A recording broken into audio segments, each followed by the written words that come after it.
Hey, it's Emily Adler, the Buttery Babe, here today to talk about one of our favorite healthy side dishes, broccoli roasted with pistachios, dates, and ras al hanout. So I talked about this recipe a little bit earlier in the fall, and people kept saying, but Emily, what is ras al hanout?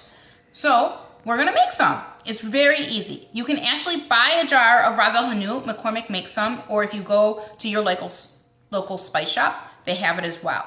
Ras al hanout simply means top of the shop in Arabic, and it's a Moroccan spice blend. So you can put in it whatever you like. Today we're gonna make my version. So we have, I'm gonna look at my list because there's a lot of goodies in there. Half a teaspoon of cumin, 1 teaspoon of cinnamon.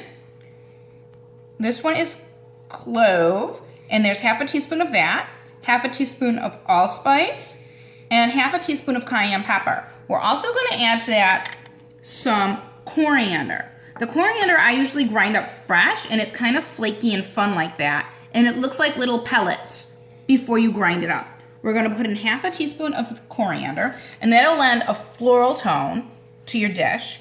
I also use it a lot in my Indian cooking, it's in my Thai curries, and in my pastrami, which we'll make in a later episode. And then of course, the nutmeg, you can't ever forget it. Again, we're gonna grate that in fresh. There's already a little bit in my dish that I grated already, but we'll just finish that up. Now, you might see recipes for ras al hanout that have saffron on them. You might see ones that have dried ginger in it. You might even see some with rose petal. I like to put in fresh ginger instead of the dried, and I don't put in any saffron or rose petal, but I will put in a little bit of orange zest in a minute. But we're making roasted broccoli. So the broccoli I've already cut up, but I'm gonna show you a last version of how to cut some up. I do use the entire broccoli, the stem, and the florets. If your family won't eat the stem, that's fine. You can also buy it already cut up in the bag. So see how that's a little bit dry? We're gonna cut that off. And then the rest of the stem, we're gonna slice kind of thinly. So it does get a little bit tough. You can peel it if you want, you don't have to. We're just gonna cut it like that and put it to the side. And then you'll see how the florets, they just fall off almost by themselves. You just have to go in and divide them up a little bit, nice and quick. While I'm doing this, my oven is preheating to 450, but also preheating with my oven is a sheet pan. That sheet pan's gonna get nice and hot so that when we put the broccoli in, we're gonna get a great sizzle. So I'm just gonna add the broccoli that we just cut up to the broccoli that we've already cut up. Isn't that beautiful, nice green? You've got iron, you've got folic acid, you've got fiber. It's really a wonderful food. We're gonna add the zest of 1 orange. Now, I forgot to buy oranges when I was shopping yesterday, but the bunny likes clementines. So we're adding the zest of a clementine instead, if you're wondering what is wrong with my orange and why is it so tiny, because it's a little clementine. So we're gonna add that right to the mixing bowl. And remember to get your good stuff back there because it likes to hide. Into the bowl, and as long as I've got that beautiful clementine, I'm not gonna waste a thing. If you're using a full orange, that's okay. Go ahead and put all that juice and zest in too. Extra flavor is extra fun. So that's about 2 pounds of broccoli, the zest and juice of 1 orange. Now I'm gonna add about 2 tablespoons of olive oil, a teaspoon of kosher salt. Again, we use our Morton kosher salt here in Chicago because it's the best one. And of course, my pepper mill is gonna bring me delicious, delicious fresh cracked black pepper.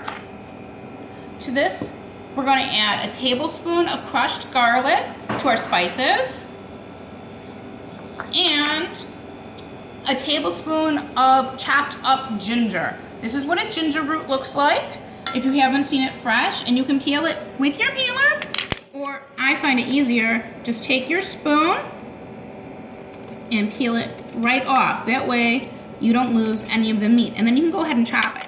You can also freeze it if you're not gonna use it all, or you can chop it up and freeze it. Either way, it's really nice. So to the dried spices, the garlic, and now the ginger.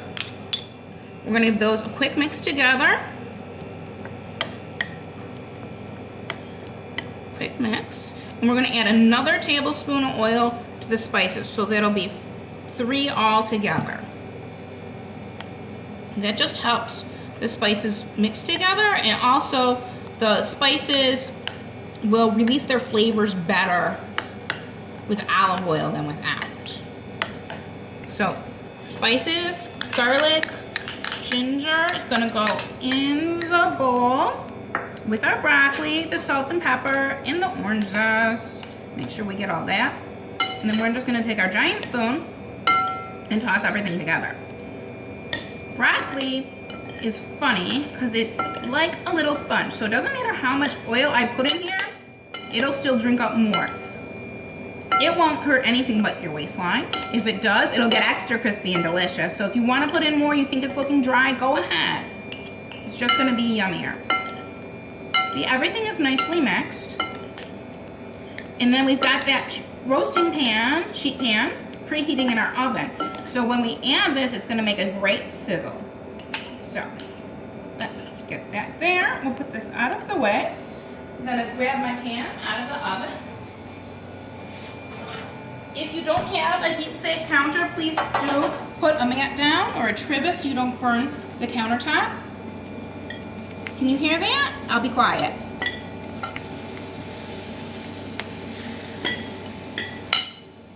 Beautiful. That is gonna get spread out. Did hurt me to be quiet for those 2 seconds. And then we're gonna pop this back in the oven.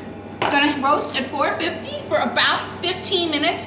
Your broccoli will be nice and bright green, and in spots it'll be browned. I, like magic, have one already ready in my other oven. So again, that's the broccoli with all the herbs and the spices that we added on. And then we're gonna put in 1/4 cup of pistachios.